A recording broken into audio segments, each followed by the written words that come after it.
session of the Clarksville City Council is now called to order. Pastor Mark Riggins will be the chaplain of the day. The Pledge of Allegiance will be led by Councilman Lovato. Ladies and gentlemen, I invite you to please stand. Pastor Riggins. Please pray with me. Our holy God and Father, we come to you, Lord, in thanks. Thankful for your many blessings, your love, your watch care, your grace, and your mercy. Lord, we thank you for allowing us to be in this great city of abundance with, Lord, its many rivers, its abundant land for development and living and crops and just everything we need, Lord, and we just come to you so very thankful for everything. Lord, we pray for those, our citizens who are suffering with loss or illness. Lord, we know that you're the great comforter, the great physician, and we don't ask you to be with them, Lord, because we know in your word that you're already with us, and we thank you for that. We pray for healing for them now. Lord, we pray for discernment and wisdom for each and every one of these council members and the mayor now as they take on the needs of this city. Lord, we have great confidence in them because we know that you placed them here, and we're thankful for that as well. And Lord, I just pray blessings upon each and every one of them for their selfless service. And again, Lord, guide and lead them the way that you can. In Jesus' name we pray. Amen. Pledge allegiance to the flag of the United States of America and to the republic for which it stands, one nation, under God, indivisible, with liberty and justice for all.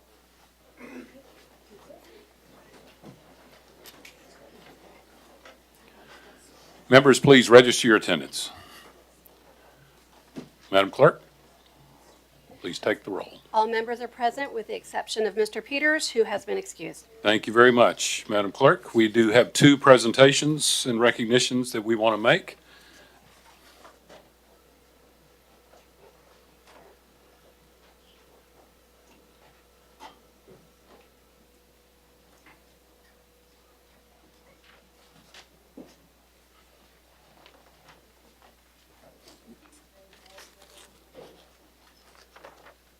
Testing.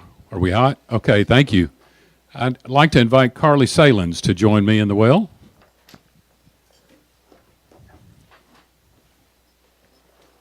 Members and ladies and gentlemen, you're looking at an outstanding student, an outstanding young woman here tonight. She has had a very busy life, especially this summer.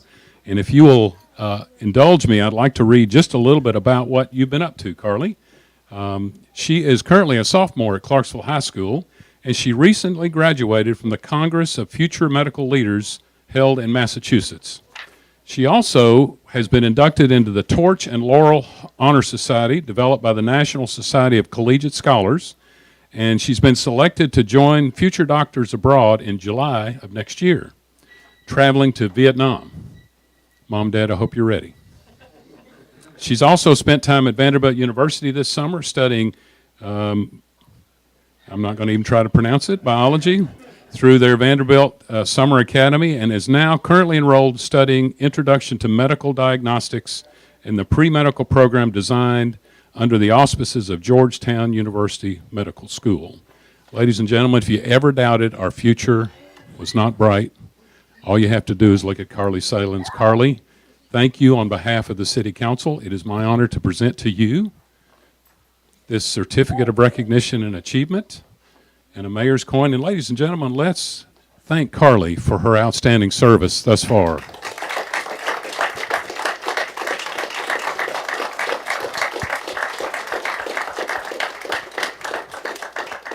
I did warn her that I would give her an opportunity to speak, so she's had a minute to think about it. Would you like to say a few words? Yes. Okay.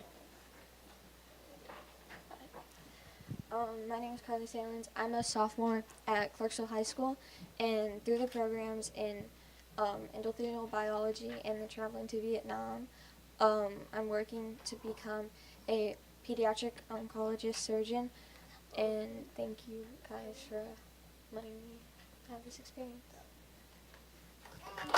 You're very welcome. I was doing well to get out of the city limits of Clarksville when I was a sophomore in high school, and you're going to Vietnam. So thank you, Carly. We certainly wish you the best. Be praying for your success. Thank you. And Mom and Dad, thank you. Thank you very much.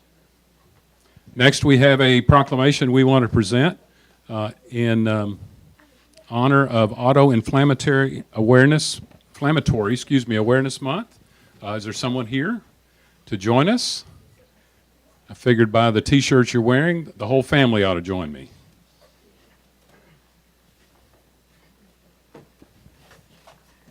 It is our honor to present this to you and recognize August of 2025 as Auto-Inflammatory Awareness Month in Clarksville and encourage all citizens to join in raising awareness to help promote improved care, research, and treatment for these rare diseases. If you don't mind, introduce yourselves and talk to us just a little bit about your experience. I didn't warn you, but you should have known it was coming. Hi, I'm Mackenzie. This is Josiah, Jace, Alea, and my husband Julius. He serves in the U.S. Army at Fort Campbell. This is our first duty station. And he is our rare disease child. He's actually the youngest diagnosed in New York, and he's one of 400. That's actually an upgrade because when he got diagnosed, he was one of 200. So we're making progress. He's getting treated with Dr. Graham at Vanderbilt Children's Hospital, and I absolutely adore Vanderbilt. They've been wonderful with him. And yeah, I'm really thankful that you guys are spreading awareness because it's very hard being a rare disease mom. Nobody knows what to do with him, so it's awesome. And doesn't he have great hair? I mean, doesn't it make you jealous? I'm not calling names, but so it's my honor to present this proclamation to you and say thank you for helping to raise awareness of this important cause, and anything we can do to support you, we'll be praying for you. Thank you so much. And thank you for your service. Let's give them a round of applause.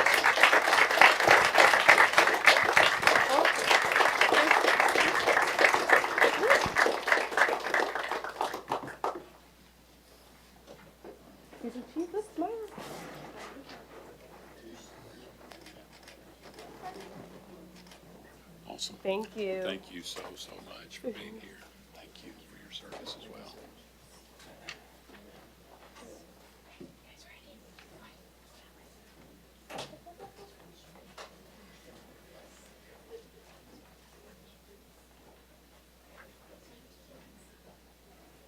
Next item on our agenda is the Planning Commission public hearing and adoption of zoning. Councilman Streetman, you're recognized. Thank you, Mayor. Madam Clerk, will you read the ordinances before us tonight? Ordinance 5, 2025-26, first reading, an ordinance amending the zoning code and map of the city of Clarksville, application of Charles Thomas Geralds for a zone change on a tract of land fronting on the north frontage of Bellamy Lane, approximately 225 plus or minus feet west of the Bellamy Lane and Warfield Boulevard intersection, from C2 General Commercial District to C5 Highway and Arterial Commercial District. Ordinance 6, 2025-26, an ordinance amending the zoning code and map of the city of Clarksville, application of Donnie Ray Plaster Jr. for a zone change on a tract of land encompassing 2 adjacent parcels at the eastern terminus of Bellamy Lane from AG Agricultural District to R4 Multiple Family Residential District. Ordinance 4, 2025-26, first reading, an ordinance amending the city zoning ordinance and map of the city of Clarksville as it pertains to digital message board signage and lighting and update the Madison Street Urban Design Overlay District. And ordinance 11, 2024-25, this item, the applicant has requested and been granted a 1-month deferral per city code section 1-204. Councilman Streetman. Thank you, Mayor. Thank you, Madam Clerk. Mayor, I move we go into public hearing. Motion been made and properly seconded to revert to public hearing without objection. We are now in public hearing. First item is item A, ordinance 5, 2025-26, an ordinance amending the zoning code and map of the city of Clarksville, application of Charles Thomas Geralds. Is there anyone in the audience that wishes to speak in favor of ordinance 5? Anyone in the audience wish to speak against ordinance 5? Next item is item B, ordinance 6, 2025-26, an ordinance amending the zoning code and map of the city of Clarksville, application of Donnie Ray Plaster Jr. Is there anyone in the audience that wishes to speak in favor of ordinance 6?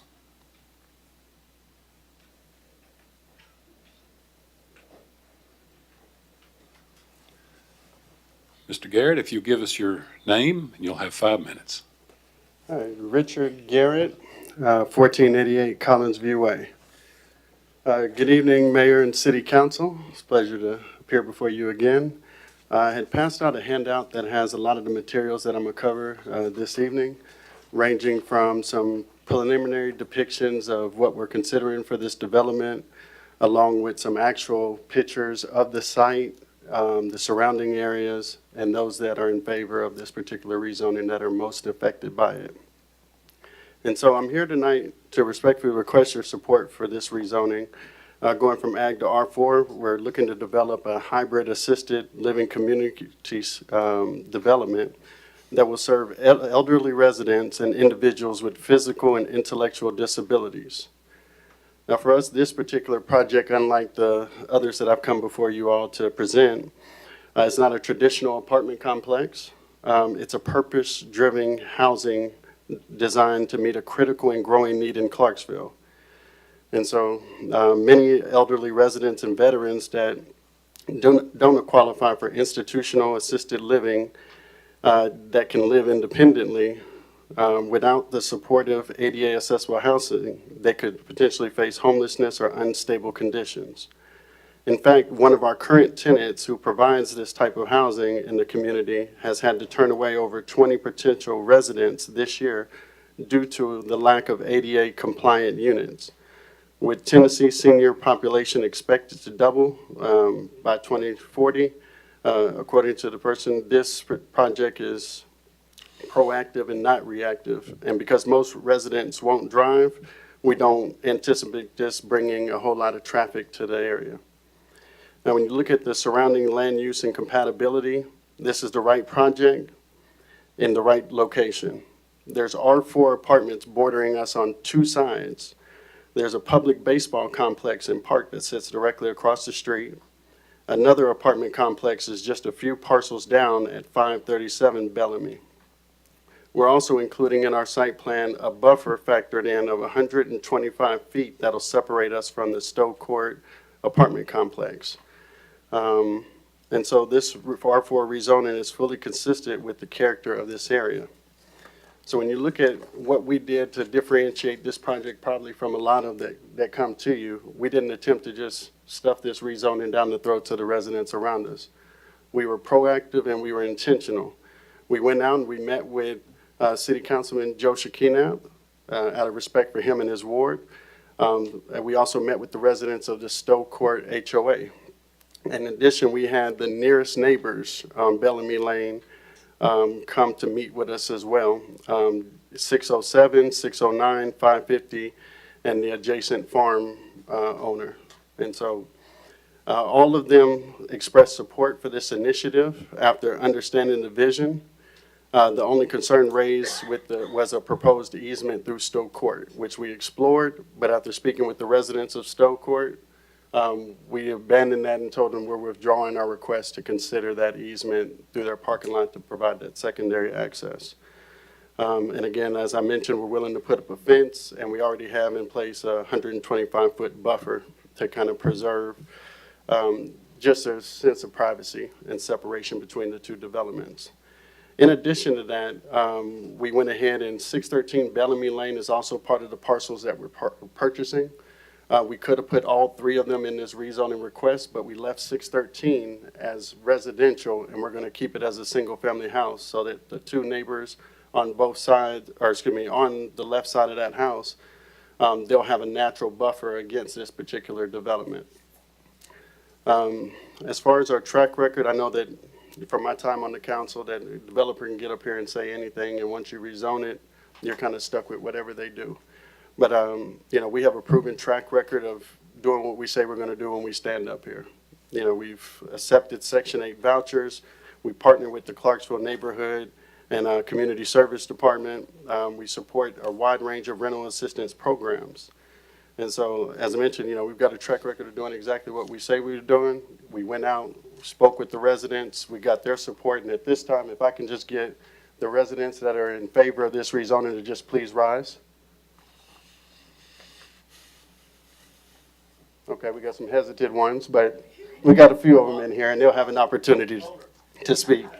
But yeah, I just hope that you'll see that this is a responsible planning and community engagement project rooted in compassion and need, and I appreciate your support.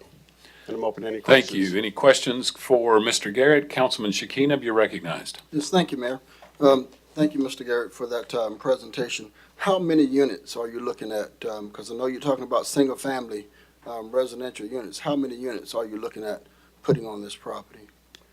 So it'll probably range anywhere between, when we get the revised survey, anywhere between 35 and 45 is what we're anticipating. We just got to get the engineers in there to confirm it once we make the units wider to accommodate ranch level. Now, I did speak with 4 residents today and 2 residents yesterday. Of course, some of them didn't show up for the session that you all had for various reasons. But I spoke to them, and they said, while this might be a good idea, they're just not in favor of it because this is not binding. And I told them, we're not voting Thursday on what you're saying. We're voting on what's on paper. So paper says 58 units, multifamily, that's what we're voting on today. And I told them that. So I said, whatever happens after that, if it's approved, then none of that stuff is going to be held to any standard. We can't enforce it. So you can't call me afterwards and say, well, they didn't do what they said they're going to do. Because, either you're going to support it or you're not. And like I told you earlier, if one resident asks me to not support it, then I'm not going to support it. I'm always going to side with the constituents because I have to see these people every day. Right, so I have 4 of them that asked me to vote against it, so I'm going to have to be a no vote on this. Councilman McLaughlin, you're recognized. Mr. Garrett, I know that you probably don't have a preliminary plat until after this is approved, but did you have any discussions with the street department about how many accesses from this development would go to Bellamy Road as far as ingress and egress from the development? From my understanding, it's just a one access coming in off Bellamy Lane, Okay, directly into the property as it is now. farthest away from the dead end part? My concern is the street width. So I was just trying to determine if the access would be farther away from the dead end, closer to the main part of Bellamy or not.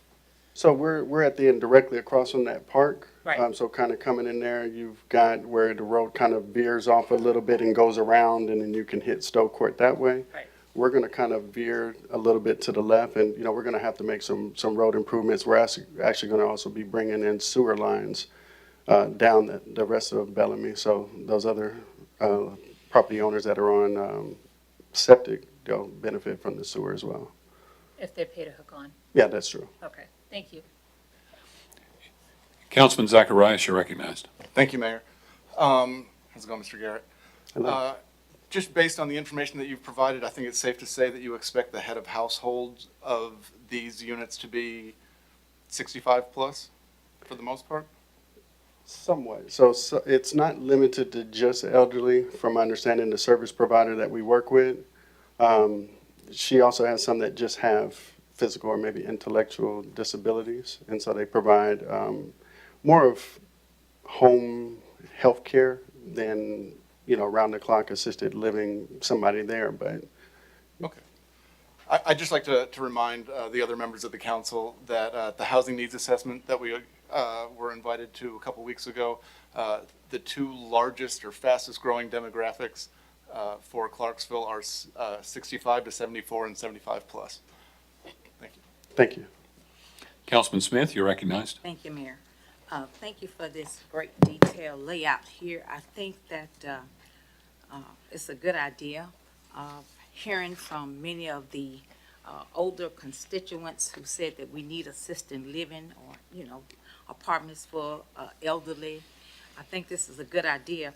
My question is, will it be government assistance for paying for the rent? Or would it just be based on their income? So it depends on what program they're on. Oh, okay. And I can only speak to what I understand from the tenants that I have. And from what I gather, there's like a parent company nonprofit that gets the state funds for this. And then they hire local providers to find housing to place these individuals. And so there is some state funding involved in it, from my understanding. I just recently learned a little bit more about the program when we had our units inspected by the parent company, and they asked, like, how are you getting all these units? And that's what kind of spurred this on, as far as we need to provide more, and more that are accessible, because a lot of ours are townhouses upstairs and downstairs. And so, nice, unique opportunity to kind of adopt what we normally build to meet the needs. So you will be meeting also the ADA compliance. You'll be meeting that standard for what is required to build such homes or assisted living homes. I think it's a good idea, and I think it is needed. Thank you. Thank you. Councilman Chandler, you're recognized. Thank you, Mayor. My biggest concern is the fact that this is for elderly, intellectually challenged, physical disabilities, but I'm looking at this ballpark. And I know when baseball season is going on that there is an extreme amount of noise. And I do see a need for elderly, because I was told the other day I'm not elderly anymore, I'm old. I can see the need, but I just don't want to see us, once you get this, if we pass it, it gets developed, and next thing we know, we're hearing complaints, noise complaints about the baseballs, field, and stuff like that. It's just, that's my biggest concern is how much disruption would the baseball games and stuff going late at night interfere with this type of residence. That's my biggest concern. No, and I'm grateful that you brought that up, because, you know, as it stands now, there's 3 houses that are directly across the street, even closer to the baseball park.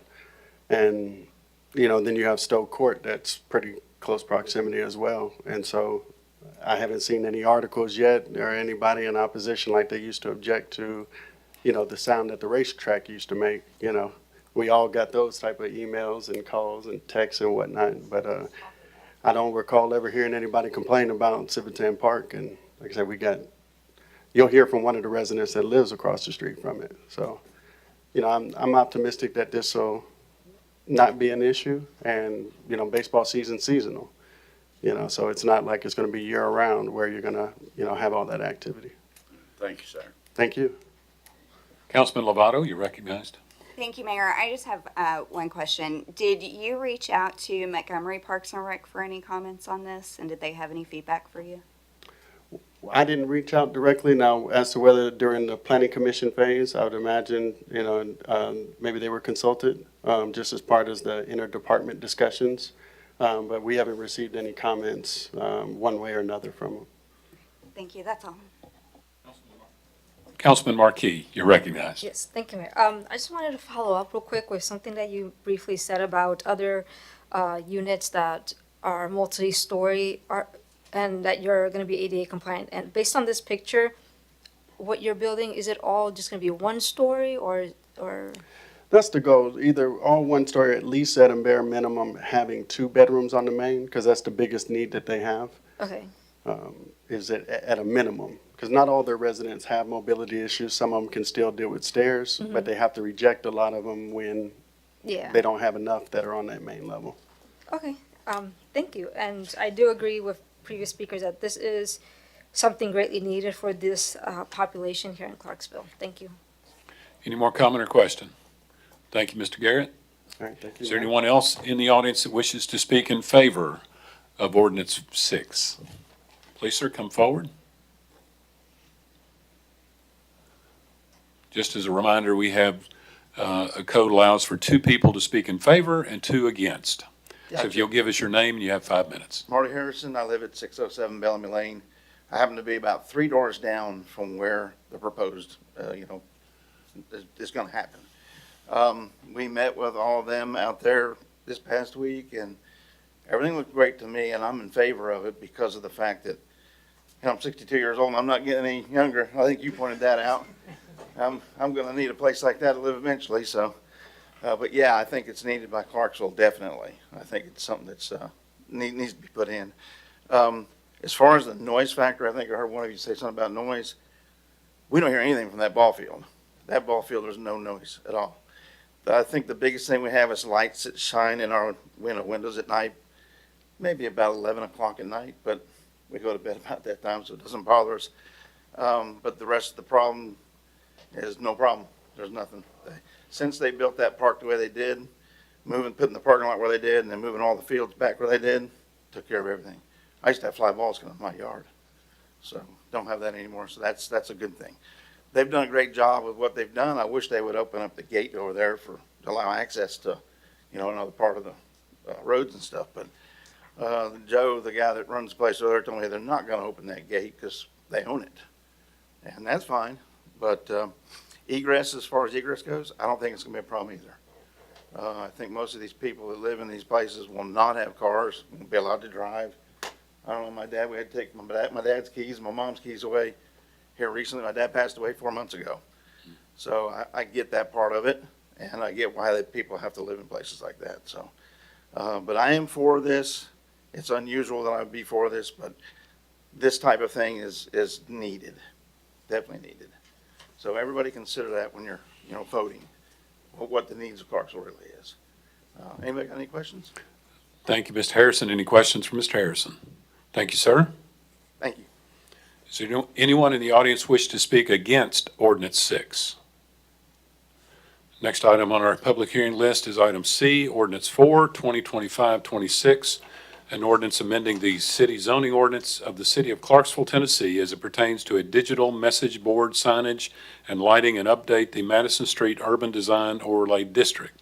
Is there anyone in the audience that wishes to speak in favor of Ordinance 4? Anyone in the audience that wishes to speak against Ordinance 4? I see movement. If you would, give us your name, and you have 5 minutes. Hello, my name is Thomas Brennan. I own 651 Crossland Avenue, which is a carpet cleaning restoration there on the corner of Crossland and Cumberland Drive. And generally when I tell people where my business is, I say it's the business with the funny signs. So if you ever own Crossland Avenue, take a look. They're pretty good, if I say so myself. As I read this today, I was at the RPC with Jeff, there you go, and he and I have talked in probably more depth than either one of us care to. Sorry, I'm not talking in this, but I guess y'all can hear me pretty well. If you don't mind, speak into the microphone. Okay. So people at home can hear you. Oh, okay, great. As loud as I talk, they may.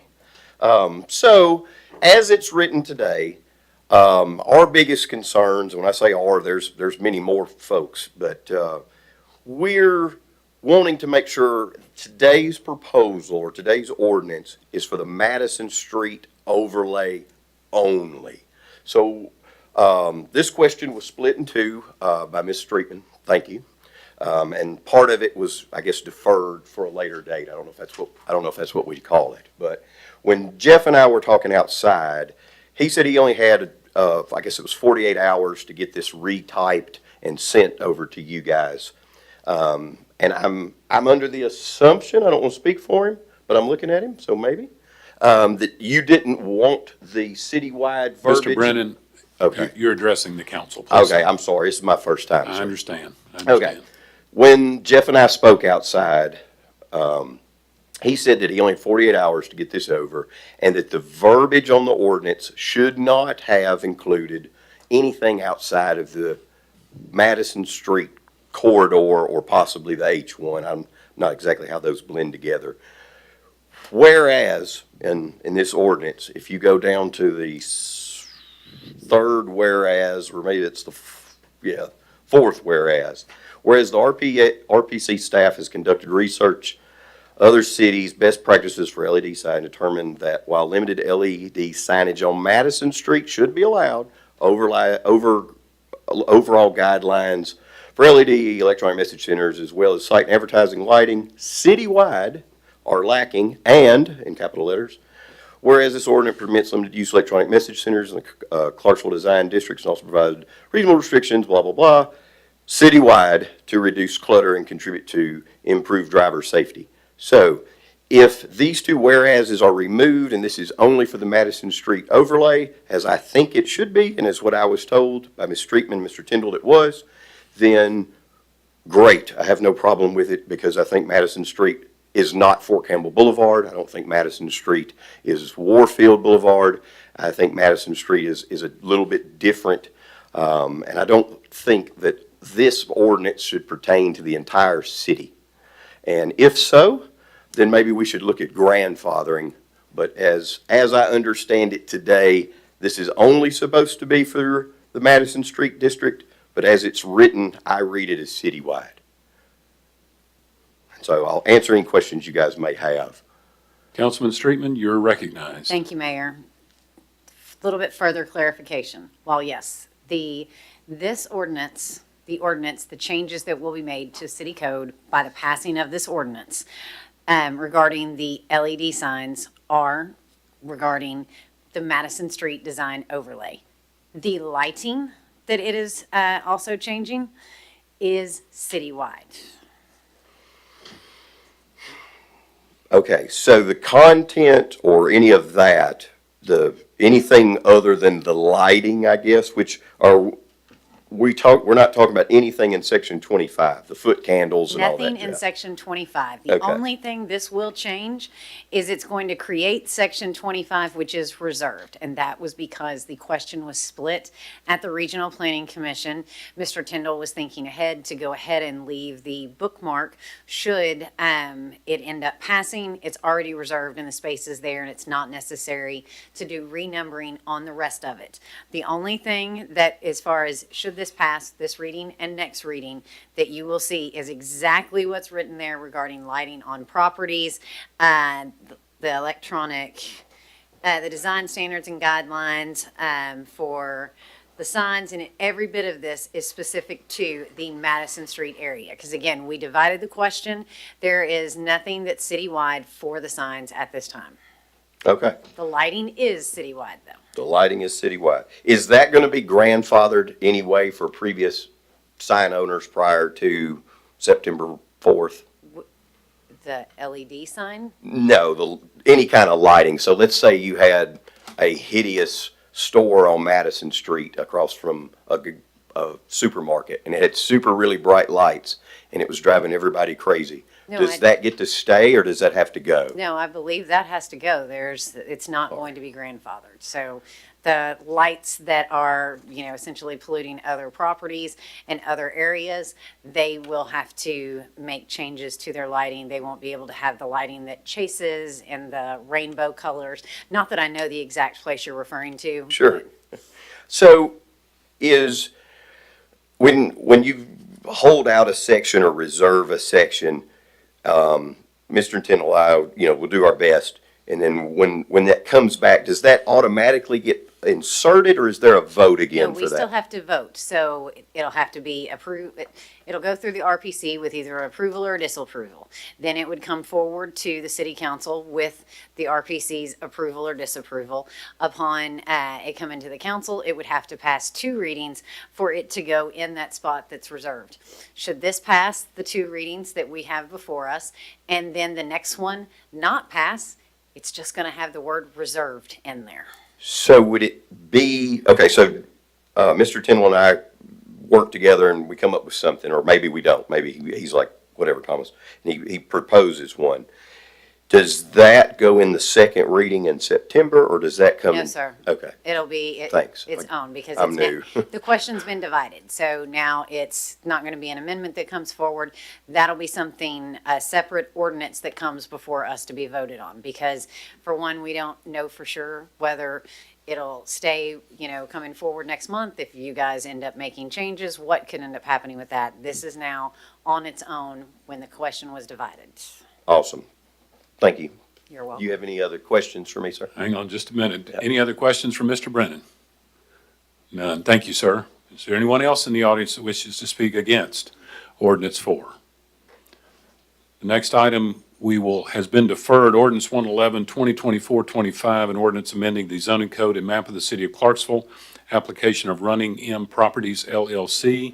The applicant has requested and been granted a 1-month deferral according to City Code Section 1-204.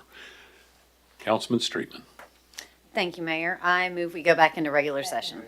Motion been made to revert back to regular session without objection. We are now in regular session. Councilman Streetman. Thank you, Mayor. As a reminder, based on advice from legal counsel, all motions are in the form of approval. Ordinance 05-2025-26, first reading. An ordinance amending the zoning code and map of the City of Clarksville, application of Charles Thomas Gerald for a zone change on a tract of land fronting on the north frontage of Bellamy Lane, approximately 225 plus or minus feet west of the Bellamy Lane and Warfield Boulevard intersection from C2 General Commercial District to C5 Highway and Arterial Commercial District. Both the Regional Planning Commission and the staff recommended approval, and I so move. Motion been made and properly seconded in favor of Ordinance 5. Any comment or question from council regarding Ordinance 5? Seeing none, hearing none, are you ready to vote? All members, please cast your vote. Every member voted. Any member wish to change their vote? Madam Clerk, please take the vote. 9 yes, 3 no, 0 abstain. Ordinance 5 passes first reading. Councilman Streetman.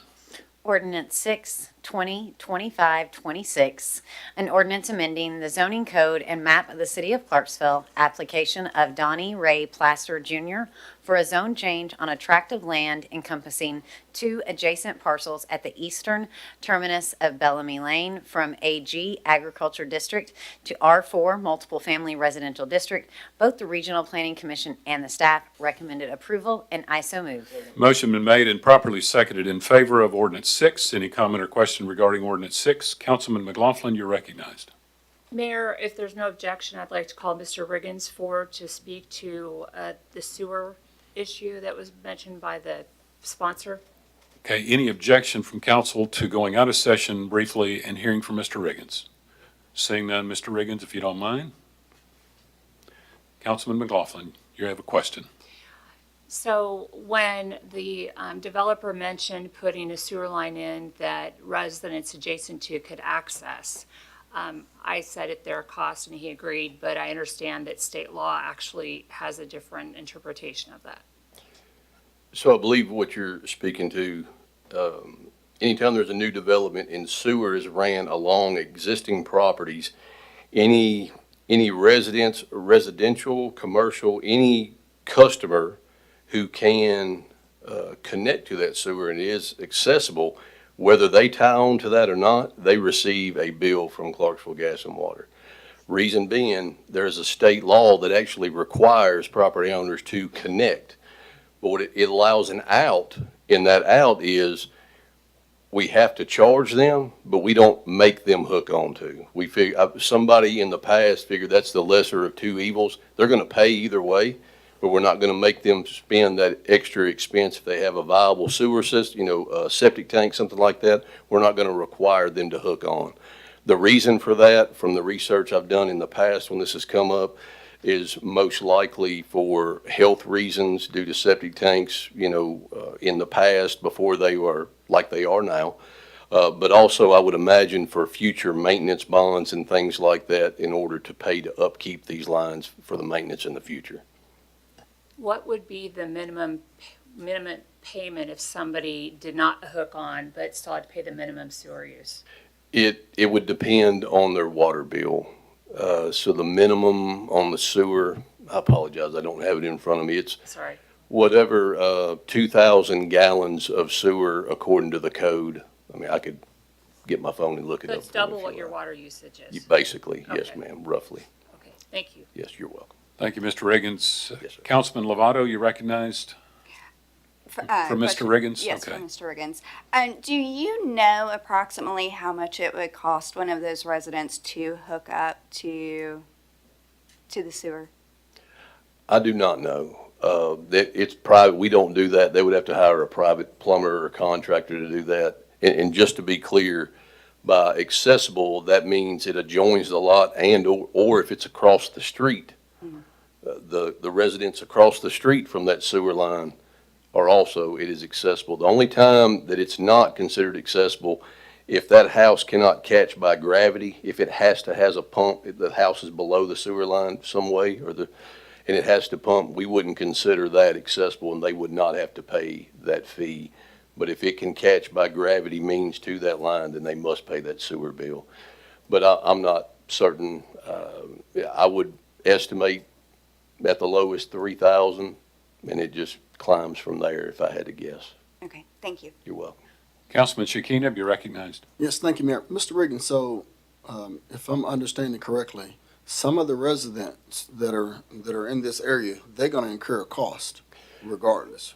It's possible. I haven't seen a plan, but let's say there's a manhole at one end of the street and the development's at the other, and the development is required to tie onto that manhole and go past 4 property owners on this side and 4 property owners on this side, and all 8 of those properties can viably connect to that and flow by gravity.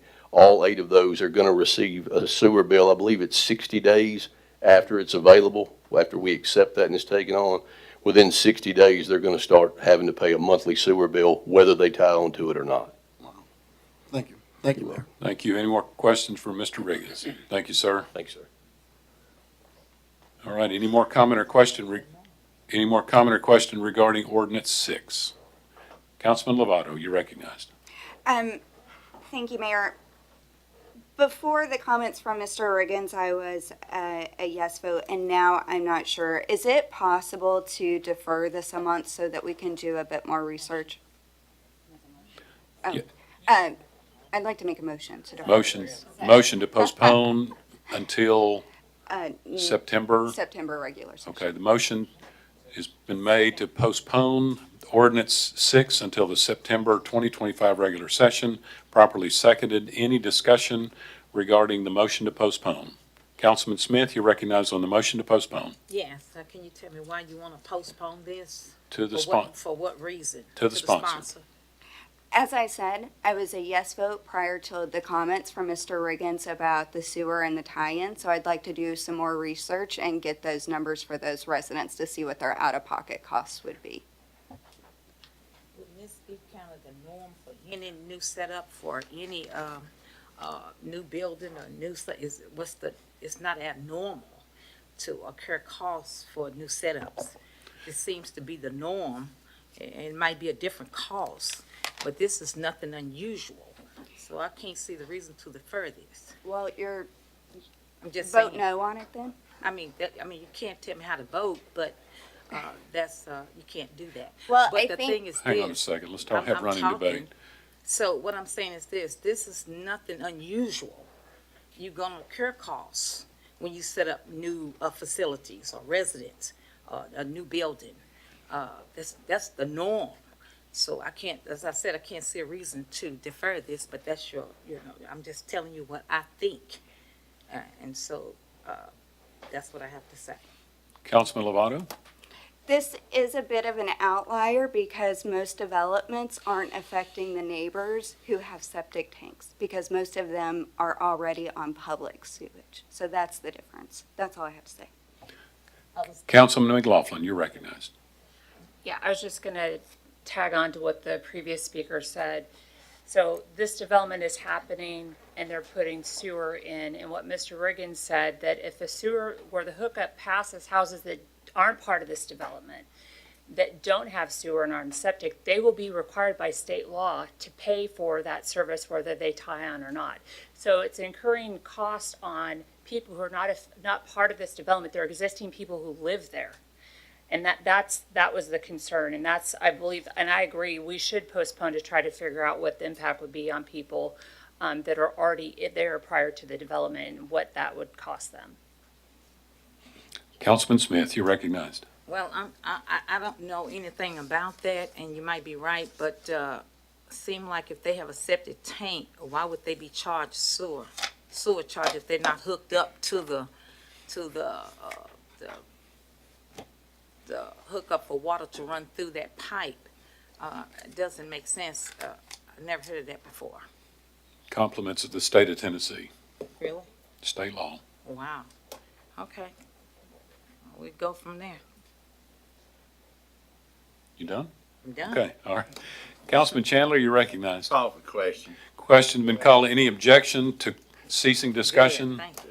Seeing none, We are voting on the motion to, oh, hang on, Councilman Haywood, you have objection to the question? Yeah, I believe, We're voting on the We can't. it's, you have objection to the question, which is to cease Yes. discussion, non-debatable. Okay, Okay. we'll put it on the board. The motion been made to cease discussion. It's been properly seconded. It's non-debatable, requires 2/3. As soon as the clerk gets us teed up, we will vote to cease discussion on the motion to postpone Ordinance 6.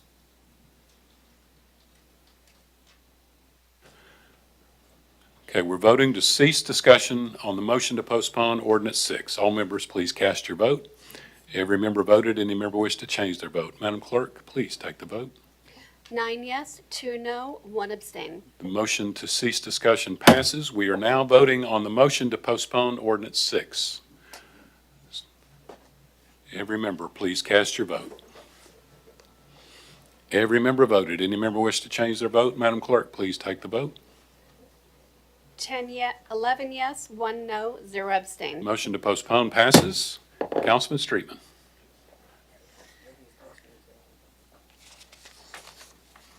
Sorry. Ordinance 04-2025-26, first reading.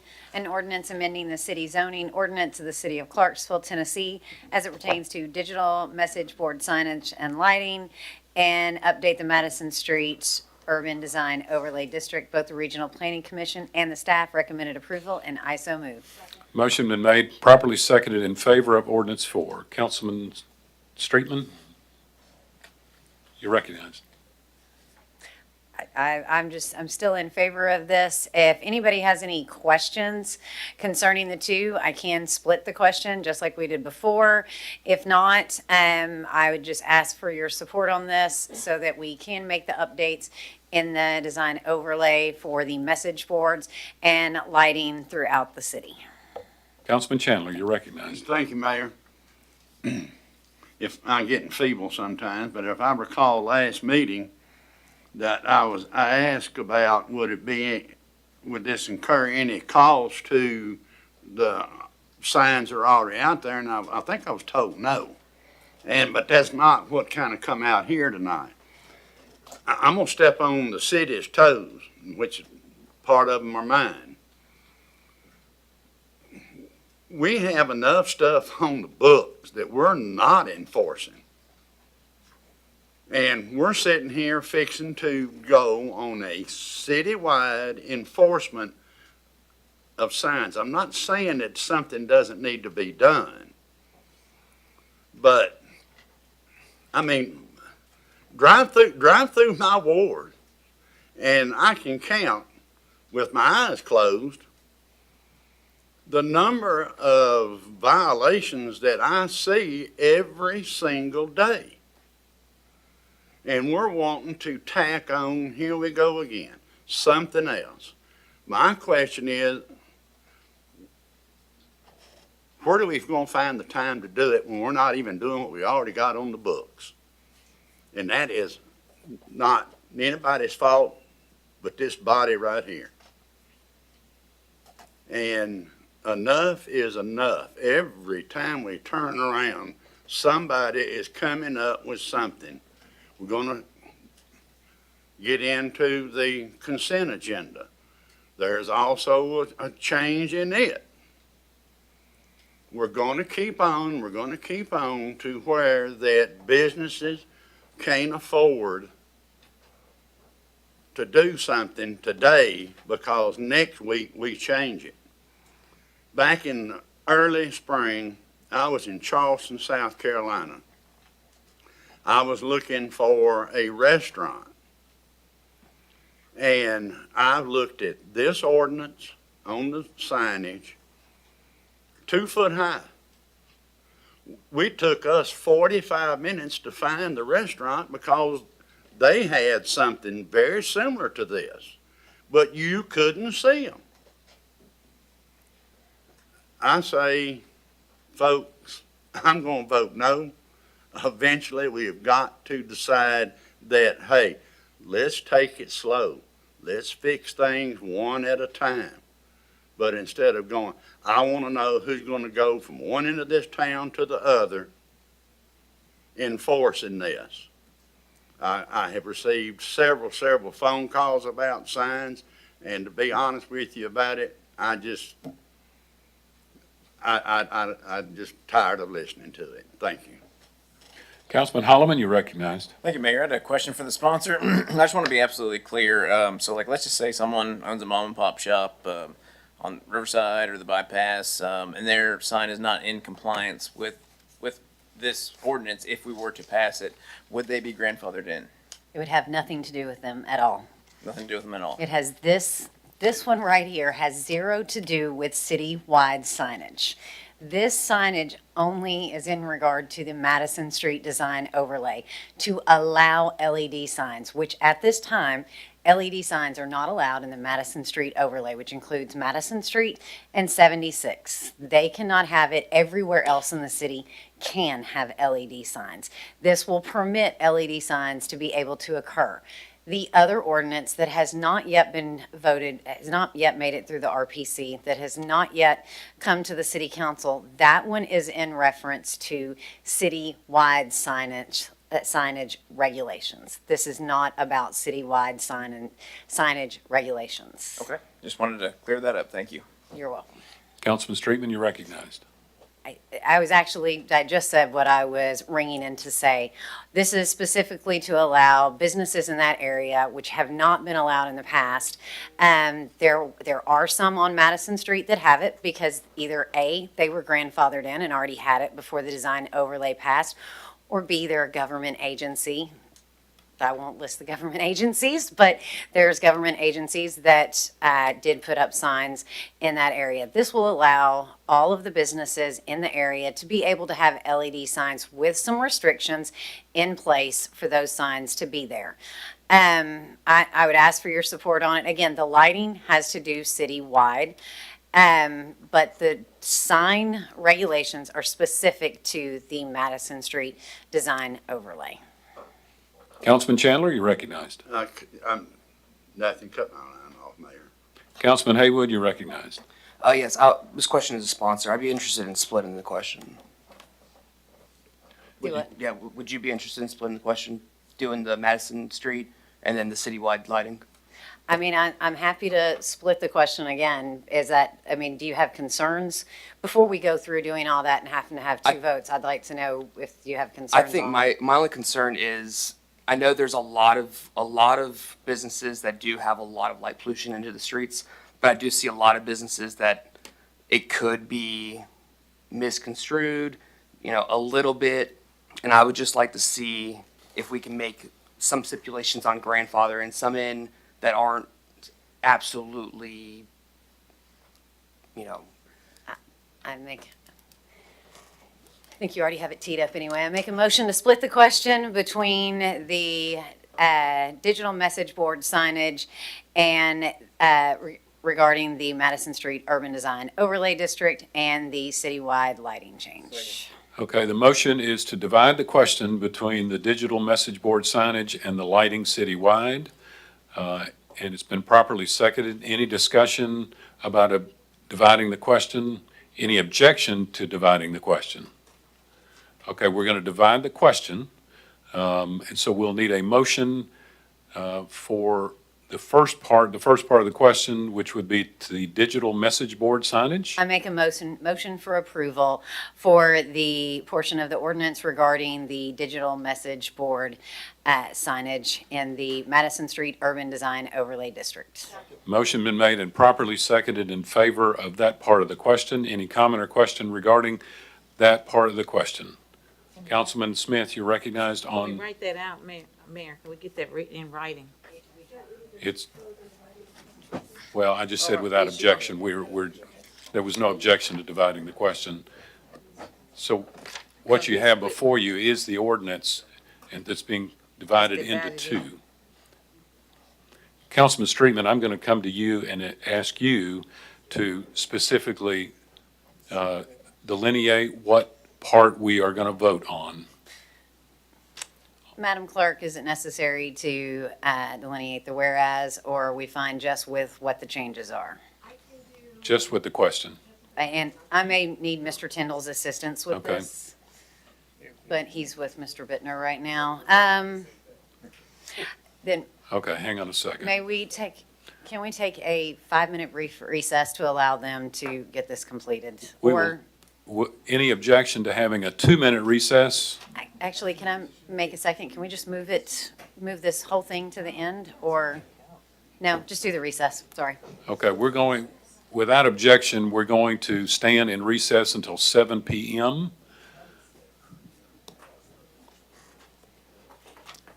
We are in recess.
We're now back in regular session. I'm going to come to Councilman Streetman, and if you'll give us the posture and the position of this, dividing the question. Okay, question number 1 is going to be the section that is numbered 26, lighting on properties, which is A, B, C, and D. I'm not sure if I need it, so I'm going to ask it. I'll make a motion for approval on section 26, question 1. Motion been made and properly seconded in favor of question 1. Any comment or question regarding section 1 or question 1? My comment is just, I still believe we should support this. For one, we have 2 readings to go through this. For 2, any changes that we actually make, it's going to have to go all the way back to the RPC. Changes are, if they make the changes as requested, then it's going to have to come back to us again. If their lights are expanding into everybody else's area, they do need to make the change. I'm not sure where grandfathering would come in at. Plus, if you grandfather some of it, I don't know how you don't grandfather all of it. And then that means you're still going to have the lights that, again, I've gotten numerous complaints about just in my area regarding some of the chasing lights that go around that are a distraction while trying to drive very bright out into the road and draw your eyes away from the road. I ask for your support on this. Any more comment or question regarding question 1? Councilman McLaughlin, you're recognized. For clarification to the sponsor, this is about the message signs, correct? Okay, that's what's on the board, so sorry. Apologies. I had it right before we started and I got it backwards. I am so sorry. Do what? The clerk just took it off the board. We're now on the original question of section 26, which is to do with lighting. Okay. Any more comment or question regarding question 1? Councilman Streetman, you're recognized. That's why I was just trying to turn my microphone off. Oh, okay. All right, we're now voting on question 1, which is the lighting on properties. All members, please cast your vote. Every member voted. Any member wish to change their vote? Madam Clerk, please take the vote. 9 yes, 3 no, 0 abstain. Question 1 to ordinance 4 passes, first reading. Councilman Streetman. Thank you, Mayor. The next one is question 2, which is everything in Ordinance 04-2025-26 with the exception of number 26 under section 8.2, which we just voted on. I make a motion for approval. Motion been made and properly seconded in favor of question 2 on this ordinance. Any comment or question regarding this question? Seeing none, hearing none, are you ready to vote? All members, please cast your vote. Every member voted. Any member wish to change their vote? Madam Clerk, please take the vote. 11 yes, 1 no, 0 abstain. Question 2 on ordinance 4 passes, first reading. Councilman Streetman. Ordinance 111-2024-25, first reading.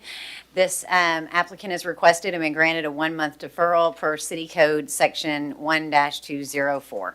All right, you've heard that. Anything else on the Planning Commission report? That concludes my report, Mayor. All right, thank you. We're now ready for the consent agenda. Madam Clerk, please read the consent agenda. All items in this portion of the agenda are considered to be routine and non-controversial by the council and may be approved by one motion. However, a member of the council may request that an item be removed for separate consideration under the appropriate committee report. Ordinance 98, 2024-25, second reading. An ordinance accepting the donation of certain real property from Whitetail Development Partnership property to the city of Clarksville for the purpose of a sewer pump station. Ordinance 99, 2024-25, second reading. An ordinance accepting the donation of certain real property from CBP Properties to the city of Clarksville for the purpose of a sewer pump station. Ordinance 100, 2024-25, second reading. An ordinance accepting the donation of certain real property from Holly Point LLC to the city of Clarksville for the purpose of a sewer pump station. Ordinance 101, 2024-25, second reading. An ordinance accepting the donation of certain real property from the Main Street Investments TN Group to the city of Clarksville for the purpose of a sewer pump station. Ordinance 102, 2024-25, second reading. An ordinance accepting the donation of certain real property from the River Chase LLC to the city of Clarksville for the purpose of a sewer pump station. Ordinance 104, 2024-25, second reading. An ordinance authorizing the mayor or his designee to conduct negotiations and to enter into an agreement for the purchase of real property for the purpose of constructing affordable housing in partnership with Montgomery County Habitat for Humanity. Ordinance 105, 2024-25, second reading. An ordinance authorizing the mayor or his designee to conduct negotiations and to enter into an agreement for the acquisition of real property for the purpose of providing transitional housing for families participating in the CMCSS Families in Transition Program. Ordinance 106, 2024-25, second reading. An ordinance authorizing the mayor or his designee to conduct negotiations and to enter into an agreement for the purchase of real property for the purpose of constructing affordable housing in partnership with Appalachian Service Project. Ordinance 108, 2024-25, second reading. An ordinance amending the zoning code and map of the city of Clarksville, application of Faith Investments for a zone change on a parcel fronting on the western frontage of Alpine Drive, approximately 420 feet south of the West Dunbar Cave Road and Alpine Drive intersection from O1 Office District to M1 Light Industrial District. Ordinance 109, 2024-25, second reading. An ordinance amending the zoning code and map of the city of Clarksville, application of Christian Innovative Enterprises LLC for a zone change on a parcel of land fronting on the northern frontage of Kennedy Road at the terminus of Stone Bluff Way and Kennedy Road intersection from AG Agricultural District to R2A Single Family Residential District. Ordinance 112, 2024-25, second reading. An ordinance amending the city zoning ordinance of the city of Clarksville as it pertains to updating the Clarksville Design Overlay Districts to include Fort Campbell Boulevard and Tiny Town Road corridors. Resolution 5, 2025-26, a resolution approving an appointment to the Power Board. Resolution 6, 2025-26, a resolution renewing a retail liquor store certificate of compliance for Billy G. Brown for operation of Bill's Package Store located at 1651 Fort Campbell Boulevard, and the adoption of minutes from June 17th, 24th, 26th, and July 1st. Thank you, Madam Clerk. I'll entertain a motion and a second. Motion been made and properly seconded in favor of the consent agenda. Anyone wish to be recognized on the consent agenda? Councilman Lovato, you're recognized. Thank you, Mayor. I would like to pull ordinance 112, 2024-25 for separate consideration. Okay, without objection, we will pull that and place it immediately following the consent agenda. Anyone else wish to be recognized on the consent agenda? We're now voting on the consent agenda. Every member, please cast your vote. Every member voted. Any member wish to change their vote? Madam Clerk, please take the vote. 12 yes, 0 no, 0 abstain. Consent agenda is adopted. We'll now take up ordinance 112, 2024-25. Councilman Lovato, you're recognized on that ordinance. Thank you, Mayor. I have one amendment to this ordinance, but it is two parts. The first one, it is softening the language regarding the surface parking. And then the second change is changing the setbacks and removing the requirements and just doing according to base zoning. And I am making a motion for approval. Motion been made and properly seconded in favor of ordinance 112. Now we'll come to you for your amendments. Which one do you want us to take up first? Well, it's one amendment. One amendment. One amendment, just two parts. Okay. If you will repeat those again for us. Yes, the first one is the surface parking, and it is removing the word shall and replacing it with should. And this is just softening that language to make it a little easier for the current owners, should they be in a situation where they have to rebuild. The requirements would not be quite so strict. And then also there were, public safety issues listed as well. Motion been made in favor of this amendment to the ordinance. Do I hear a second? Properly seconded.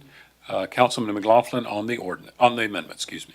I'm not saying I'm in favor or against the amendment, just any amendments that we make on this have to go back to the planning commission for their approval. So I just wanted to make sure everybody understood that this will push that back. And then also, this is the spreadsheet I gave you guys before, so you can see the setback comparisons to what is highlighted in green is the existing Madison Street corridor, just for reference.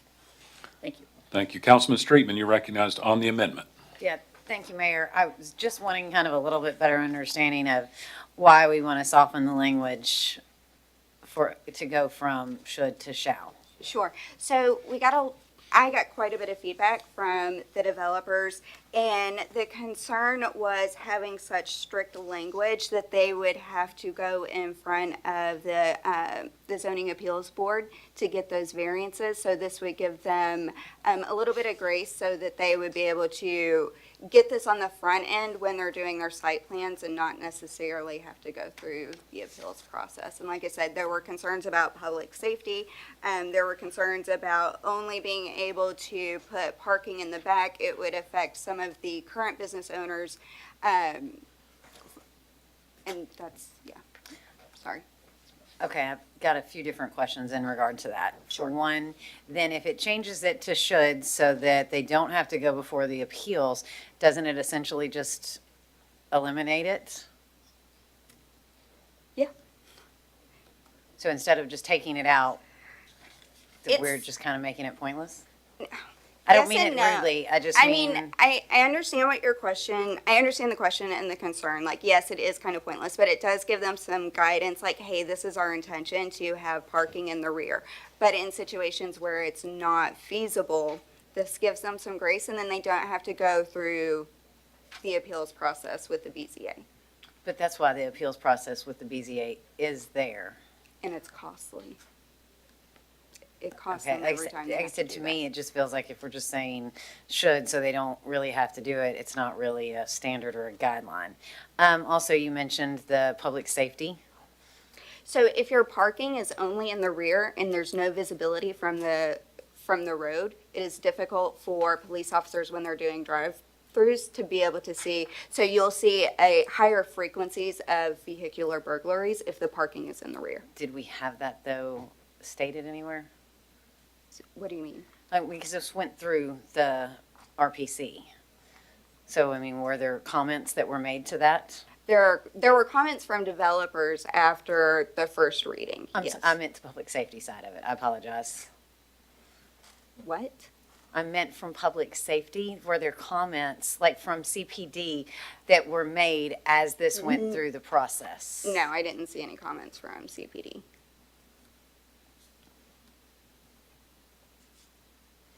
Okay, sorry, I'm just trying to look over this, so, okay, thank you. Sure. Councilman McLaughlin, we're on the amendment.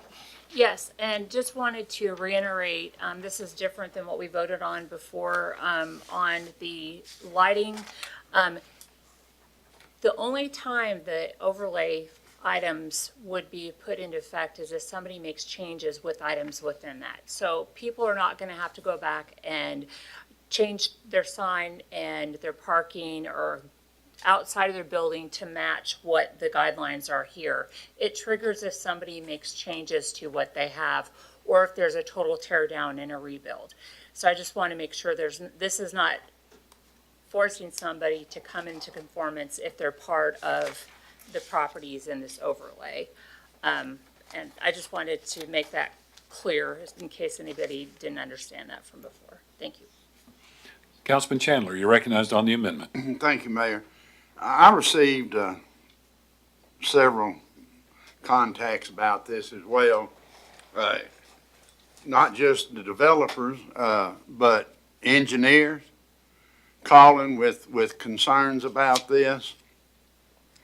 I think it was Councilman Brown a few weeks ago brought up the deal about the safety issue for law enforcement. Of course, he's like myself, and, you know, we've driven these roads on patrol. It would make it extremely hard to see what was going on in the parking lots. I've also talked to gas and water. It would be a burden on them with a 5-foot right of way here. I've also think, we got to look at driving down the road and you're going to look at the back of a building. You're going to look at their dumpsters. I've been told by one engineer in this town that that these restrictions on overlays is a joke. That there's been more variances handed out than there were denials. So I think that the way this is being proposed by Councilman Lovato, it is a good compromise. It sets things into stone that I think not only the developers, but law enforcement, gas and water, and everybody else can live with. Thank you, Mayor. Councilman Brown, you're recognized on the amendment. Thank you, Mayor. As the previous speaker spoke, I did bring this up at the last meeting where I voted against this because, being law enforcement and driving down the road and not being able to see the parking lot of a business where you have customers walking is a safety factor. And that's why I'm in favor of this, changing to where these businesses can have the parking in the front of the business and be able to see their customers coming in. If the people are parking out back and the business still faces the main road, they're walking from the back of the building up to the front, and that just makes it farther to walk also to get to the business. So, the concerns I brought up are about the visibility of that parking lot and the safety of the patrons. Thank you. Councilman McLaughlin on the amendment. Just final comment on this amendment relating to setbacks based on what my colleague from down the row said about gas and water. There's actually state law, and if you want specifics, Mr. Tyndall can explain that the utility right-of-way is protected. You can't count that setback or build in that utility setback, and I believe him and Mr. Riggins had conversations today to clarify that. So gas and water and other utilities would not be a concern. I just wanted to make sure that everybody was aware. And if you look, the majority of what is being proposed, the setback is 25 feet on the majority of Tiny Town Road and Fort Campbell Boulevard. So, thank you. Councilman Lovato. Thank you, Mayor.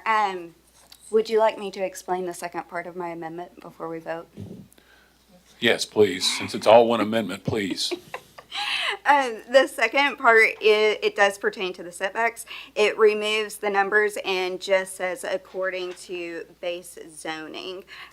So this is, not going to put them quite so close to the road. That's going to help our utilities folks. If there's ever a road widening project, it's going to alleviate some of those concerns as well. And that is my explanation. Okay, that's the second part of our amendment. Motion still stands. Councilman Streetman on this amendment. Yes, sir. This is actually, I know the comments was made about that by the way the parking has to be done, that businesses would have to have their parking in the back and wouldn't be able to see their customers entering.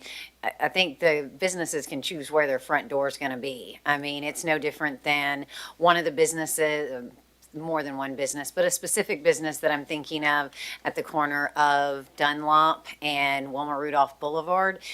Their parking lot is, the way their front is facing, their parking lot's in front of them, but it's at a corner, neither side of that building is towards the road. Both sides of that building is towards the road. The front door is not, and I'm not trying to use names because I know we're not supposed to use names.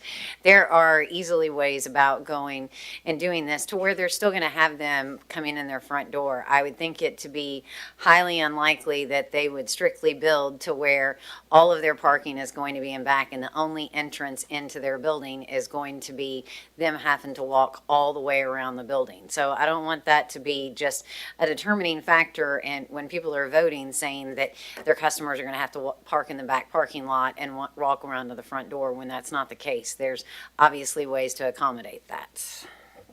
Councilman Brown, you're recognized on the amendment. Thank you, Mayor. And, you know, in reference to the previous speaker, I understand that, and that works great when you're on a corner. If you're on a long straightaway where there's not side streets, you know, it makes it a little more difficult to use that frontage of the road that you need for people driving by to be able to see your business and for the people to park. If you put the business in there sideways, you know, and it's more of a strip mall type, not everybody in that strip mall is going to have that road frontage for people to be able to see their business. So those are some of the concerns also. Thank you. Thank you. Any more comment or question regarding the amendment? Councilman Lovato, you have last word on your amendment. That concludes my report. All right. Okay, we are voting on the amendment to Ordinance 112, the Lovato amendment. All members, please cast your vote. Every member voted. Any member wish to change their vote? Madam Clerk, please take the vote. 8 yes, 4 no, 0 abstain. The amendment is adopted. Councilman Lovato, did you have a second amendment?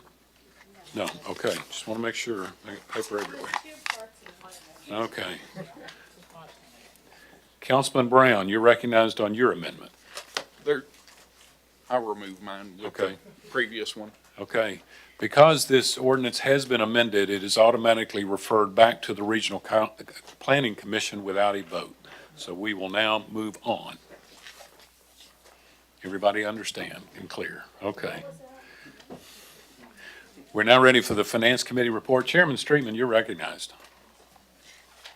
Thank you, Mayor. Ordinance 02-2025-26, an ordinance amending Part 2 Code of Ordinances, Title 13, Utilities and Service, Chapter 3, Gas, Water, and Sewer Service, the City of Clarksville, relative to ownership and maintenance of gas and water meters and services. Both the Finance Committee and the Gas and Water Committees voted in favor of approval, and I so move. Motion been made and properly seconded in favor of Ordinance 2. Any comment or question regarding Ordinance 2?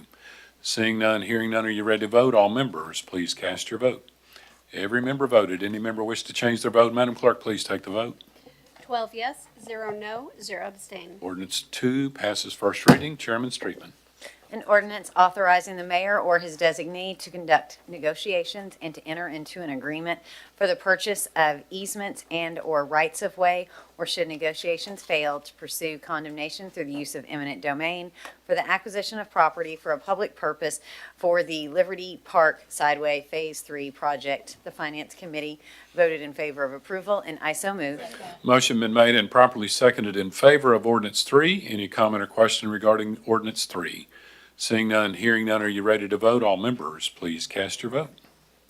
Every member voted. Any member wish to change their vote? Madam Clerk, please take the vote. 11 yes, 0 no, 0 abstain. Ordinance 103 passes first reading. Chairman Streetman. Resolution 03-2025-26, a resolution of the City of Clarksville to adopt the 2025 Montgomery County Natural Hazard Mitigation Plan. The Finance Committee voted in favor of approval, and I so move. Motion been made and properly seconded in favor of Resolution 3. Any comment or question regarding Resolution 3? Hearing none, seeing none, are you ready to vote? All members, please cast your vote. Every member voted. Any member wish to change their vote? Madam Clerk, please take the vote. 11 yes, 0 no, 0 abstain. Resolution 3 is adopted. Chairman Streetman. Resolution 04-2025-26, a resolution approving the proposal of the Department of Transportation of the State of Tennessee to the City of Clarksville, Tennessee, for a road improvement project described as Trenton Road from near State Route 374 to near I-24 1A, State Route 48. Finance Committee voted in favor of approval, and I so move.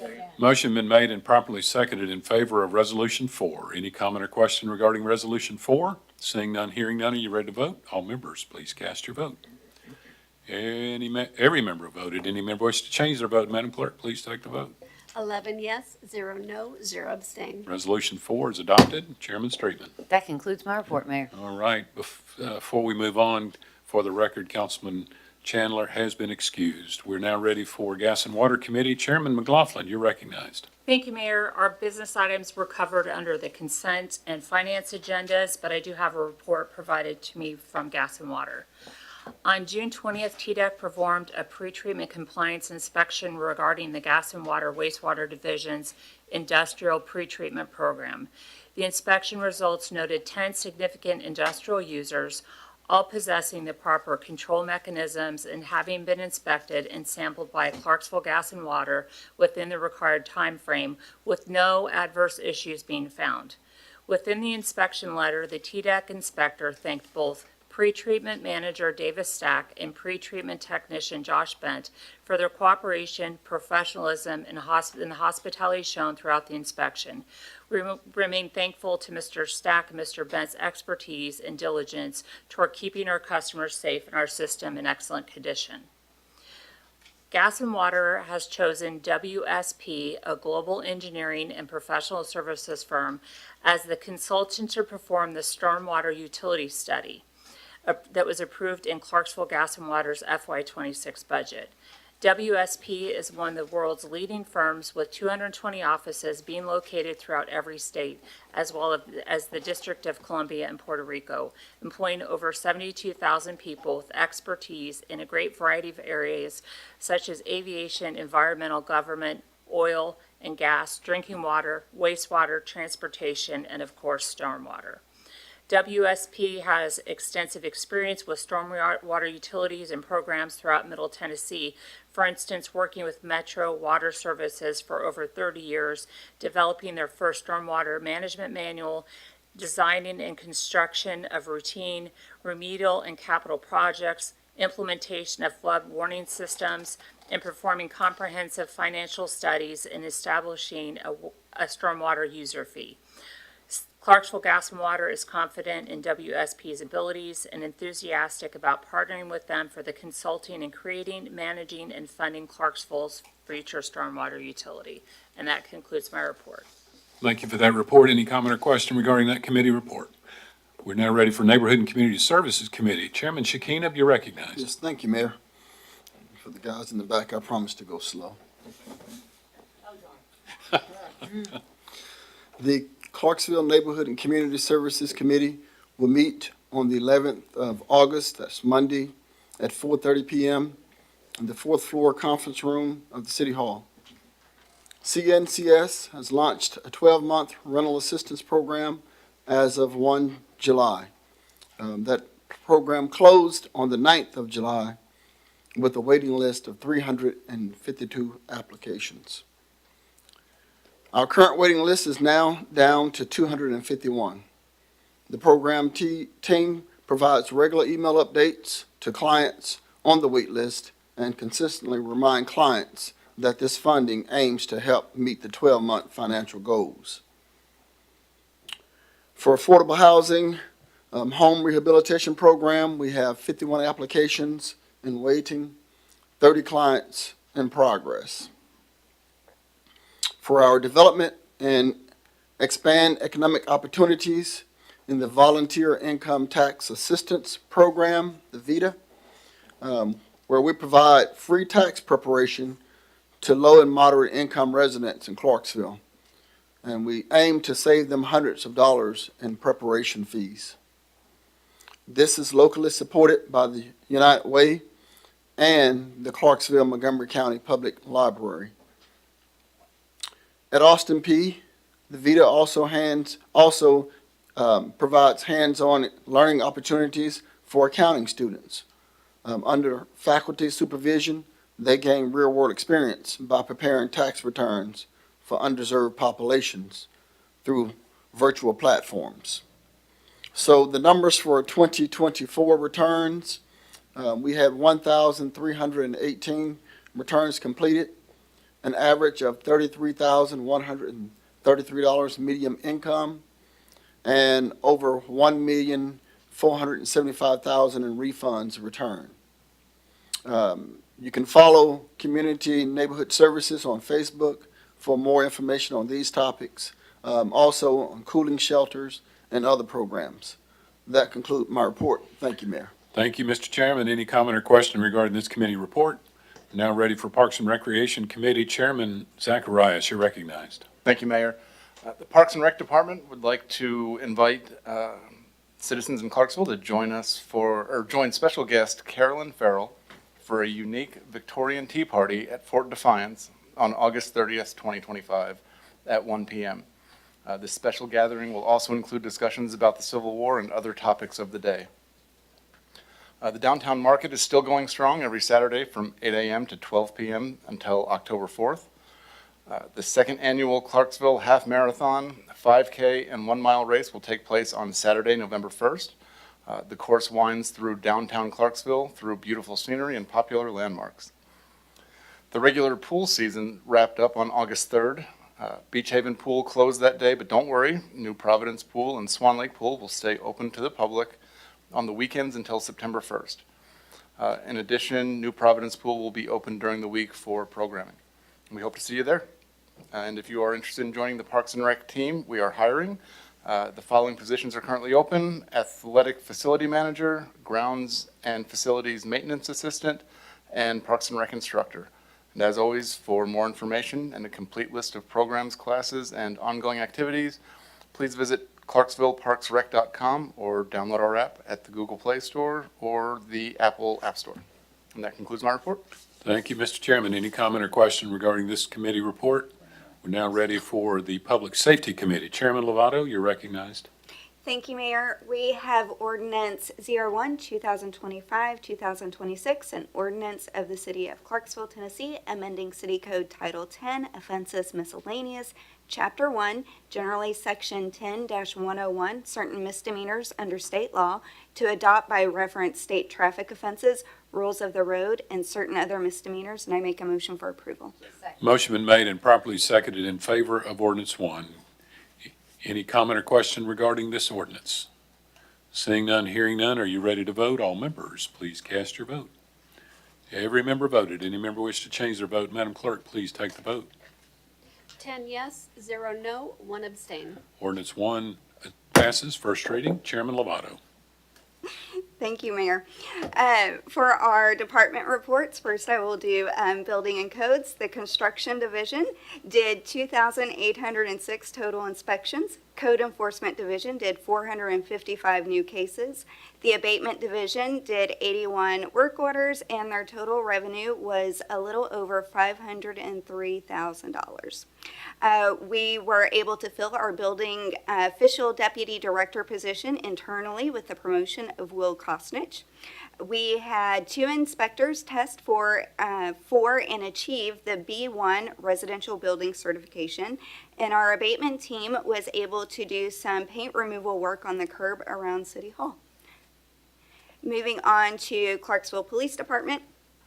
There is a new STAT class, Student Traffic Awareness Training, coming up. That will be on September 13th. 8 to 12 at the Civic Hall building, 350 Pageant Lane. You must sign up to attend, and you can contact Carrie Ann Dell with CPD. These classes cover vital safety topics, responsible driving, dangers of impaired driving, distracted driving, texting and talking, speed and traffic awareness, road signs, rules, laws, underage alcohol prevention. Let's see, we are still recruiting for police officers, so if there's anyone thinking about joining law enforcement as a career, please apply. As school kicks off, we will be in school zone enforcing, so please be aware. Our juvenile engagement team is now teaching a class for character, integrity, and mentorship in 3 of our middle schools this year: Kenwood, West Creek, and Rossview. The JET team also will be working with Parks and Rec for after-school programs where they take time to mentor the youth at city rec centers. For our Clarksville Fire and Rescue, CFR extended 19 job offers to fill all vacancies. 1 applicant did withdraw, but that has already been filled. CFR has received delivery of its newest rescue apparatus that will operate out of Station 6. CFR members received 12 advanced certifications in various areas.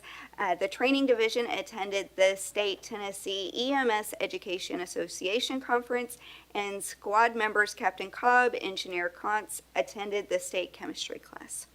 That concludes my report. All right, thank you, Chairman Lovato. Any question or comment regarding this committee report? We're now ready for Transportation, Streets, and Garage Committee. Chairman Smith, you're recognized. Thank you, Mayor. The TSG reports are as follows.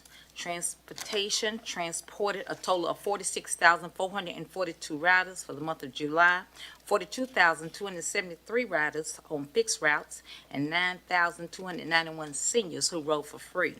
Also, 4,169 riders on paratransit buses. We will now move on to the street department.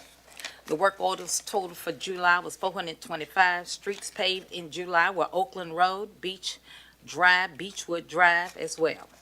Streets planned for paving in August are Hollywood Boulevard, Lamar Drive, Northfield Drive, Meriwether Road.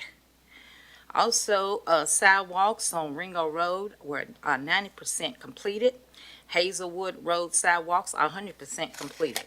Dunbar K Road and Ross Farms Boulevard are now open to traffic. We can now move on to the city garage. The total number of city work orders for the month of July were 443. Fuel purchase made by the city garage for on-site fuel pumps for unleaded costs was $108,410. And that was for total gallons of 47,237. Diesel cost was 20,000. That's $711 for diesel gallons of $7,905. Fuel costs for unleaded increased by a total of 7%. The last delivery was July 31st for $2.33 from $2.18. Also for diesel, there was an increase of 8%. The diesel for July 2022 was $2.66, and that was an increase from $2.46. This concludes my reports. Thank you. Thank you. Any comment or question regarding this committee report? We're now ready for new business. Resolution 7, 2025-26. Councilman Zacharias, you're the sponsor. You're recognized. Thank you, Mayor.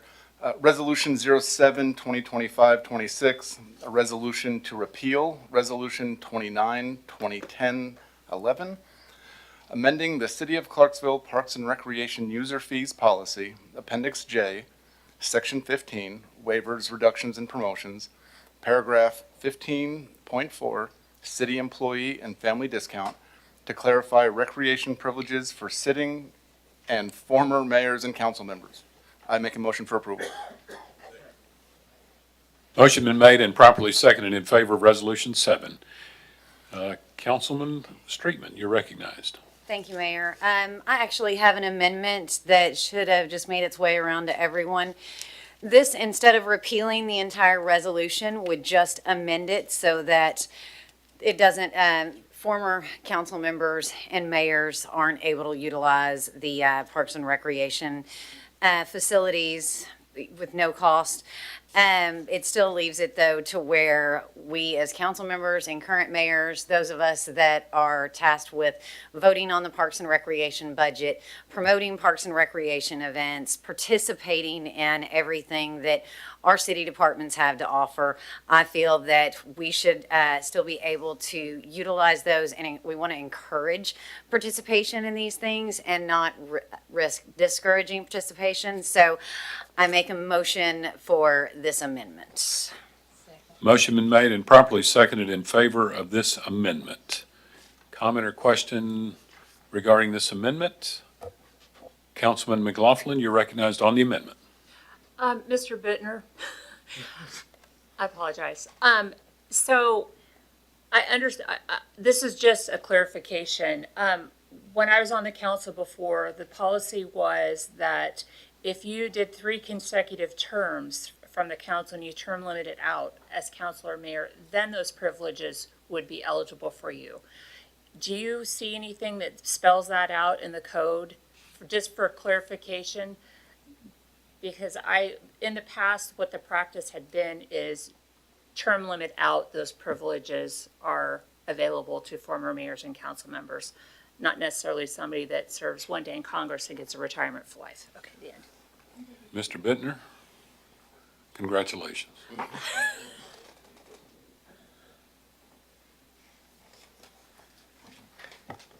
The prior resolution 29, 2010, 2011 provides services for the mayor and this council.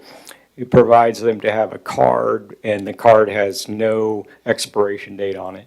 So the only way you can change according to this resolution in the past, the only way you can change that is by a resolution. To answer your question, is there anything in the code? If you go on Appendix J to the code, it talks about the recreation user fees policy, and in that policy is where it talks about, and 15.4, it talks about the discounts, and it talks also about the recreation privileges for mayors and city council members. Okay, so we're not certain if it specifies the minimum time of service or not. That's correct. It Okay. it doesn't specify it, but it does say sitting and former mayors and city council members. So my presumption is if you made your 4 years, Okay. you're using it during the 4 years and then after that. Thank you. I didn't mean to trump all over the amendment. Thank you. Councilman Zacharias, you're recognized on the amendment. Thank you, Mayor. I am going to have to vote against this amendment. The portion of the original resolution that it leaves in is precisely the portion that I believe is in conflict with the Code of Ethics. That's all I have at this time. Councilman Streetman, you're recognized on your amendment. Thank you, Mayor. Actually, I was very specific to Mr. Bittner to take out everywhere that it's saying it's in conflict with the Code of Ethics. I mean, the fact that it's actually, listed in listed in here and showing with it all, it's been voted on by a former council. To say that this is against our Code of Ethics, I have a hard time believing in that, because if we're saying that, then we pass it with saying all that. I don't see how you're not opening everybody up to a Code of Ethics violation, even for something as simple as accepting a parking pass to be able to attend an event. But I would be happy to hear from Mr. Bittner and see what his response is as to whether or not this is a ethics or a direct conflict with the ethics code. Mr. Bittner, that's a question for you. Your name was called. Congratulations.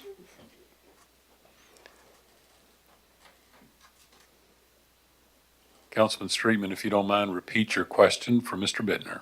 Mr. Bittner, do you believe that it is a direct conflict of the city ethics code for sitting and former mayors and council members to be to have this, I guess, benefit, or however you want to phrase this? I think we were up here looking at it different ways as to what it is. But do you believe that it is a conflict with the Code of Ethics after having been passed by a previous council and being allowed by that? Under 1607, I think what the intent of the sponsor was to bring it to the council's attention for discussion. Under 1607, use of property, no employee shall make use of the facilities or supplies of the city for private gain, except to the extent that the use is incidental or de minimis or is lawfully available to the general public. And I think under 1604, you do have a de minimis exception of $75. So if you're under the $75, I think you have an exception for it. Except there's a resolution. Yeah, I understand. That states it, including the 15.4 city employee, a 15% discount is offered to regular full-time retired city employees and regular year-round part-time employees. These discounts apply to pool passes, pavilion rentals, and select community center programs such as fitness classes and racquetball. The 15% discount does not apply to elected officials. And it goes on to say the recreational privileges for sitting and former mayors and city council are provided free of charge pursuant to Resolution 29-2010-11. That's excuse me, that is correct. I think I can answer that by saying that in 2010, when the resolution was passed, I think the council at that time must have felt that there was not a ethical violation to do that. But the ethical code, I think, was rewritten prior to my time coming here, but I don't, I would say back in 2010 that the council did not feel like it was ethical violation. Do you believe it, I mean, I again ask the question, do you feel it is ethical violation, conflict with the ethics code? I think it's worth bringing forward to the council for discussion, for determination by the 13 of you to determine whether it is an ethical violation. I think it's, you know, a gray area. I think you could argue it both ways. Either it is a use, and I think you could argue also that it's not ethical violation. Okay. All right. Thank you. Thank you. Thank you, Mr. Bittner. Councilman Streetman, you have the floor. Again, I do not see, seeing as how this was a privilege, I guess, that was given, since that's how it's written in here. I don't see how that is, it's not as though we're getting a gift from somewhere outside.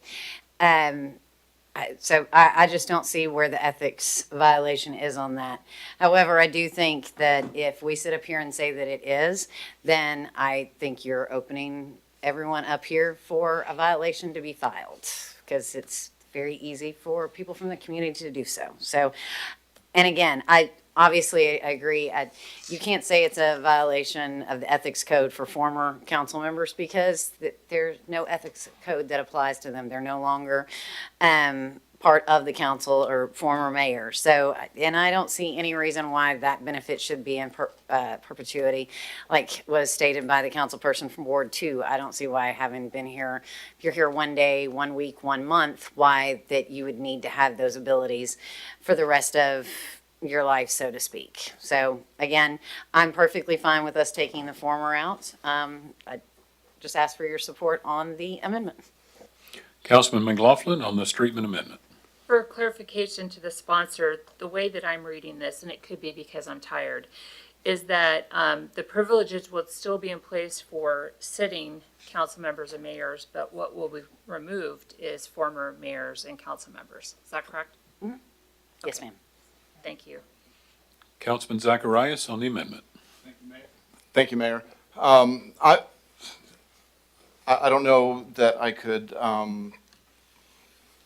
say this any other way. This really, to me, comes down to a question of, do you think it's appropriate for a city council to vote to give itself, and only itself, privileges that nobody else has a say on? I personally do not. I appreciate Mr. Bittner's response. I understand that findings in an ethical case are often subjective, and that's why we have an ethics commission. I wouldn't want to have to defend that action. So yeah, if you think that it's appropriate for the city council to vote to give itself something that nobody else can have, then vote yes. If you don't feel that's appropriate, then vote no. That's all. Councilman Smith on the amendment. Thank you, Mayor. I would just like to say that I don't think that this is such a big privilege. We vote to take care of our employees. We vote to take care of everybody that works for this city. We give them privileges. We give them pay raises. We do everything for us, our employees, to make sure that they do what is right for the city. And so I feel like just giving us an appreciation for the services we render here for this city. Just being able to use the recreation center, I don't think it's a problem. I don't see where it's such a big deal. You know, I mean, we do everything we can to make everything good for our city employees. We go beyond the call of duty to make sure that they're well taken care of. So I don't see where it's such a big giving us anything. You know, thank you. Thank you. Councilman Streetman, you have the last word on your amendment. I have nothing further, Mayor. All right. Thank you. Thank you. We're now voting on the Streetman amendment to the Zacharias resolution. Every member, please cast your vote. Every member voted. Any member wish to change their vote? Madam Clerk, please take the vote. 6 yes, 5 no, 0 abstain. The amendment is adopted. We're now on the resolution as amended. Any comment or question regarding the resolution as amended? Councilman Zacharias, you are the sponsor. You have the last word. I'm in the unenviable position of voting against my own resolution. I cannot believe that this body just voted to give itself compensation above and beyond what we already received for doing this job. That's all I have. Okay, any more comment or questions? Seeing none, we're now voting on, okay, Councilman Holloman, you're recognized. Yeah, first off, like the points that were made previously, like with the parking pass and all that stuff. Like I don't really golf anymore, and I have not golfed in quite some time. And so like the whole reason this thing was brought up, I mean, it was really just even a non-issue. And so like I do feel like this was a mountain out of a molehill moment as a resolution. And so like that's why I voted the way I did. Thank you. Any more comment or questions? Seeing none, hearing none, we're voting on the resolution as amended. All members, please cast your vote. We're voting on the Councilman Zacharias' resolution as amended. Every member, please cast your vote. Every member voted. Any member wish to change their vote? Madam Clerk, please take the vote. 5 yes, 6 no, 0 abstain. Resolution fails. We're now on mayor and council member comments. Councilman McLaughlin, you're recognized. Thank you, Mayor. The city clerk asked me to read a statement, and I will try to read it slowly. Hang on a minute. Councilman McLaughlin, you're recognized. Thank you, Mayor.